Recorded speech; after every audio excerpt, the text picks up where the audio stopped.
Hi, it's Mark Bossert, producer of the Pawlik Automotive podcast. We're here with Mr. Bernie Pawlik, Pawlik Automotive in Vancouver, 19-time winners of Best Auto Repair in Vancouver, as voted by their customers. How are you doing this morning, Bernie? Doing very well. So we're talking about a Range Rover. We're going to England, and why did I have a German accent? We're going to talk about a 2006 Range Rover Sport Supercharged, quite a high-performance vehicle that had a lot of coolant leaks. What was going on with this vehicle?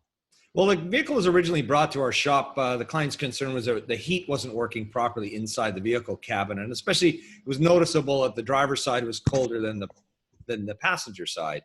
So the first step in any heating system diagnosis, or one of the first steps, is to see check the coolant level. We inspected the coolant level, found it was low, performed a pressure test on the cooling system. We found several leaks. So fixing that first was the key item. And one item we found that was leaking was the radiator. Also, the water pump had a leak. And there was possibly some leakage coming from under the intake manifold. It was hard to determine between that and the water pump where that was coming from. Because there's a number of so many components that are things cover up each other that it's hard to see things sometimes without disassembly. But that's what we found on our initial test.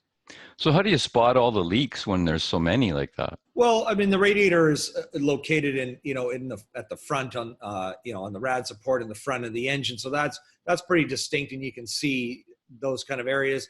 The water pump, you can see that again, the area where the coolant's leaking. And this is where coolant leaks sometimes get a little tricky to diagnose, because especially on modern vehicles, where there's so many hoses and pipes and connections and things are buried.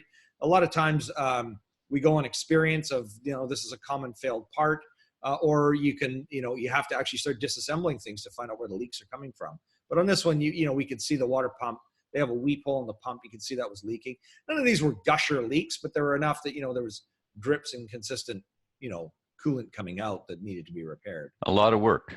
Basically. A lot of work. Yeah, absolutely. They don't make them easy on these vehicles. They're nice and, like you said, high performance. And to me, that's often synonymous on a modern vehicle with lots of extra work. So what's involved in replacing all those and fixing all the leaks and replacing hoses that were leaking?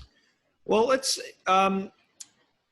the radiator, of course, is I'd say a simple remove the radiator and replace it. It's nothing simple on this vehicle. There's a lot of components that need to be removed, little flaps and guides that angle the air through the radiator. It's connected up to the AC condenser, like not actually connected but bolted in that area. And then it just takes a lot of fiddling to get it in and out. Not an easy job.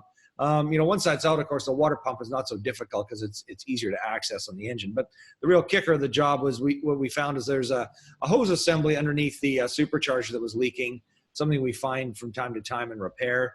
And that was probably the major piece of work that needed to be done. I'll just show a picture of that while we're at it. And you can see this okay? Yep. So this is look at the center. So it's a V8 engine. We're looking at the center of the engine. This is the valley area of the engine. And these are the intercoolers for the supercharger. Supercharger sits in the middle here where my mouse pointer is moving around. That's been removed. You can see some hoses down here. There's 1, 2, they're nice and shiny. These are the new hoses, and these were leaking underneath the intake valley.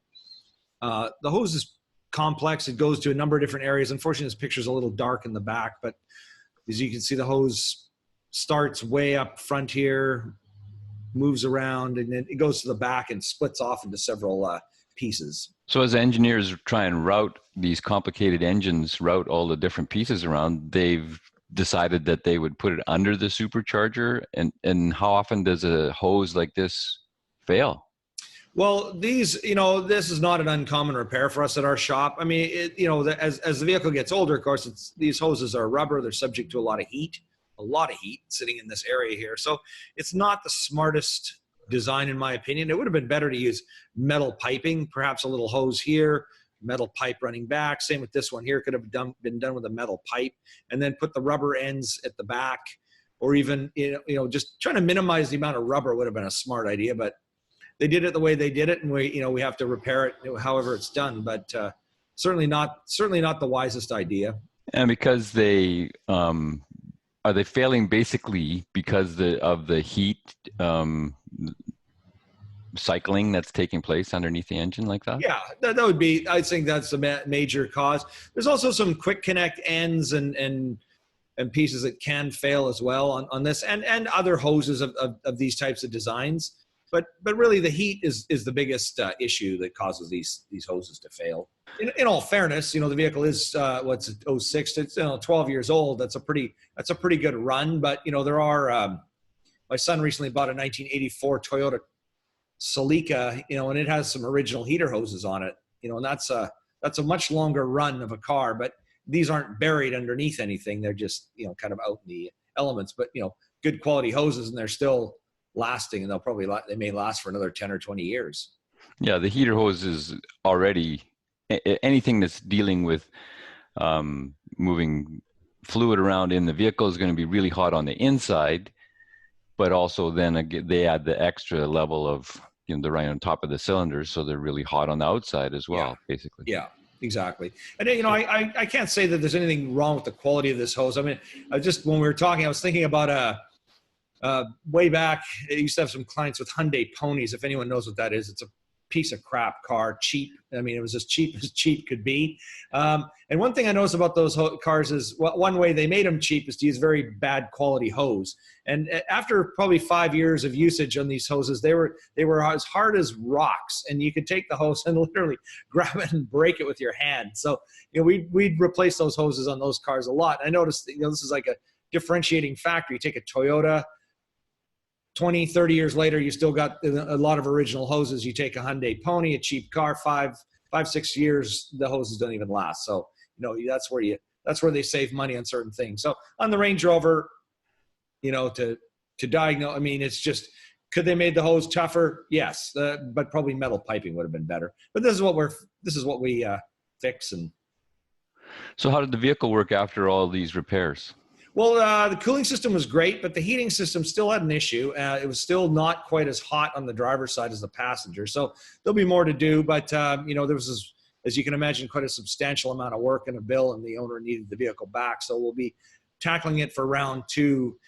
Probably a blend door issue inside the heating box, which is in and of itself going to be quite a job. But the most important thing with a heating system concern is to making sure the cooling system is in good shape and delivering the right amount of fluid, coolant to the heater cores, because without that, of course, you can fix all the other things and go, oh, it's still not fixed. And the risk is with a coolant leak, you can wreck your engine. So we talk about Land Rovers fairly frequently, and this is a 4.2 liter supercharged engine. How is it for reliability? I think I like these engines. They're pretty good. They don't have a lot of problems. Compared to some other like previous generation engines, the 4 liters, some of the BMW engines they put in these were horrible. And some of the newer ones, of course, are nicer, but like the 5 liter, the 2010 to 12, the timing chains go prematurely. The supercharger nose cone wears out. Things like a lot of premature wear on those things. These engines seem to be pretty durable. This coolant hose is kind of one of the bigger things we fix on them. And this vehicle is now 12 years old, so it's fair to have some repairs. So there you go. If you're looking for service for your Range Rover or Land Rover in Vancouver, the guys to see, they're experts, are Pawlik Automotive in Vancouver. You can reach them at 604-327-7112 to book your appointment. You have to book ahead, they're busy. Or check out the website, pawlikautomotive.com. YouTube, got hundreds of videos on there, including many about Range Rovers and Land Rovers and all sorts of different kinds of repairs and maintenance issues as well. Thank you so much for listening to the podcast. And thank you, Bernie. Thanks, Mark. And thanks for listening. Thanks for watching. We really appreciate it.